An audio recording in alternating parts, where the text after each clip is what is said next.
बिल्लाहि मिनश्शैतानिर्रजीम बिस्मिल्लाहिर्रहमानिर्रहीम।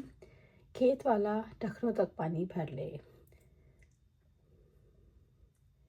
उर्वा बिन ज़ुबैर रज़ी अल्लाह ताला ने बयान किया कि एक अंसारी मर्द ने ज़ुबैर रज़ी अल्लाह ताला से हुर्रा की नदी के बारे में, जिससे खजूरों के बाग सैराब हुआ करते थे, झगड़ा किया। आप सल्लल्लाहु अलैहि वसल्लम ने फरमाया, ज़ुबैर तुम सैराब कर लो, फिर अपने पड़ोसी के लिए पानी छोड़ देना। इस पर अंसारी रज़ी अल्लाह ताला ने कहा, जी हाँ, आपकी फूफी के बेटे हैं ना।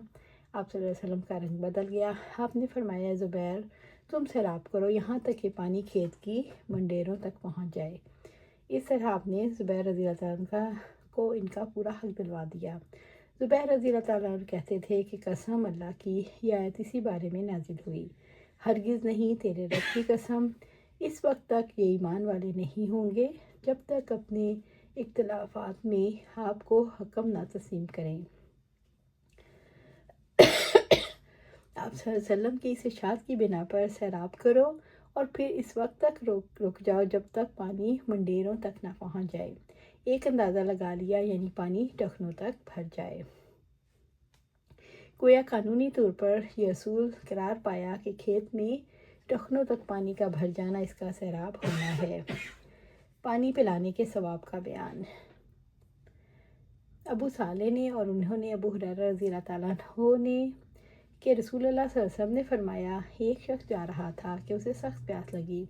उसने एक कुएं में उतरकर पानी पिया, फिर बाहर आया तो देखा एक कुत्ता हाँफ रहा है और प्यास की वजह से कीचड़ चाट रहा है। उसने अपने दिल में कहा, ये भी इस वक्त ऐसी ही प्यास में उतरा है जैसे अभी मुझे लगी हुई थी। चुनाचे वो फिर कुएं में उतरा और अपने चमड़े के मौजे को पानी से भरकर उसे अपने मुंह से पकड़े हुए ऊपर आया और कुत्ते को पानी पिलाया। अल्लाह ताला ने उसके इस काम को कबूल किया और उसकी मग़फ़िरत फरमाई। सहाबा ने अर्ज़ किया, या रसूलल्लाह सल्लल्लाहु अलैहि वसल्लम, क्या हमें चौपाओं पर भी अजर मिलेगा? आपने फरमाया, नहीं, जानदार में सवाब है। इस रवायत के मुताबिक रबी बिन मुस्लिम ने बिन मोहम्मद बिन ज़ियाद से की। साबित हुआ कि किसी भी जानदार को पानी पिलाकर उसकी प्यास रफ़ा कर देना ऐसा अमल है जो मग़फ़िरत का सबब बन सकता है, जैसा कि उस शख्स ने एक प्यासे कुत्ते को पानी पिलाया और इसी अमल की वजह से बख्शा गया। मौलाना फरमाते हैं, ये तो बज़ाहिर आम है, हर जानवर को शामिल है। बाद ने कहा, मुराद इससे हलाल छुपाए जानवर हैं और कुत्ते और सूर वगैरह में सवाब नहीं, क्योंकि उनको मार डालने का हुक्म है। पहले इसको पानी पिला दे, फिर मार डालें। अबू अब्दुल मलिक ने ये हदीस बनी इसराइल के लोगों के मुतालिक है, इनको कुत्तों के मारने का हुक्म ना था। सईद बिन अस्मा बिनते अबी बकर रज़ी अल्लाह ताला अन्हा ने नबी सल्लल्लाहु अलैहि वसल्लम से रवायत है कि आप सल्लल्लाहु अलैहि वसल्लम ने एक दफ़ा सूरज ग्रहण की नमाज़ पढ़ी, फिर फरमाया, अभी अभी दोज़ख मुझसे इतनी करीब आ गई थी कि मैंने चौंक कर कहा, ऐ रब, क्या मैं भी उन्हीं में से हूँ? इतने में दोज़ख में मेरी नज़र एक औरत पर पड़ी। अस्मा रज़ी अल्लाह ने बयान किया, मुझे याद है आप सल्लल्लाहु अलैहि वसल्लम ने फरमाया, इस औरत को एक बिल्ली नोच रही थी। आपने फरमाया, इस पर अज़ाब की क्या वजह है? आपके साथ वाले फरिश्तों ने कहा, इस औरत ने इस बिल्ली को इतनी देर तक बांधे रखा कि वो भूख के मारे मर गई। इस हदीस को यहाँ लाने का मतलब ये भी है, किसी भी जानदार को बावजूद कुदरत और आसानी के अगर कोई शख्स खाना पानी ना दे और वो जानदार भूख प्यास की वजह से मर जाए तो इस शख्स के लिए ये जुर्म दोज़ख में जाने का सबब बन सकता है।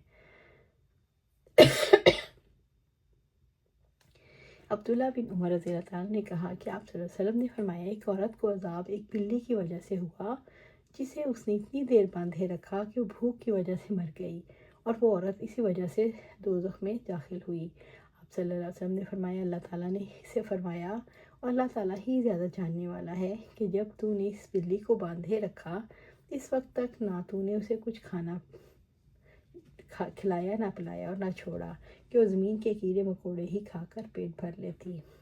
इस हदीस की मुनासबत तर्जुमा बाब से यूँ है कि बिल्ली को पानी ना पिलाने से अजाब हुआ तो मालूम हुआ पानी पिलाना सवाब है। इब्न मनीर ने कहा, इस हदीस से ये भी निकला कि बिल्ली का कत्ल करना दुरुस्त नहीं। घास फूस करते हुए बिल्ली के लिए लिखा है कि ना उसे छोड़ा کہ وہ زمین سے گھاس پھوس ہی کھا سکتی۔ عام طور پر بلی گوشت خور ہے، نہ چرندہ کہ وہ گھاس پھوس کھاتی۔ شاید فاضل کی نظر میں گھاس پھوس کھانے والی بلیاں موجود ہوں، ورنہ عموماً بلیاں گوشت خور ہوتی ہیں۔ اسی لیے دوسرے مترجمین نے زمین کے کیڑے مکوڑے ہی لکھا ہے۔ اللہ سبحانہ تعالیٰ سے دعا ہے قرآن پاک اللہ سبحانہ تعالیٰ ہمیں قرآن و سنت پر عمل کرنے کی توفیق دے، اس پر جمع دے اور جنت الفردوس کے اعلیٰ مقام پر اپنے پاس جگہ عطا فرمائے۔ آمین یا رب العالمین۔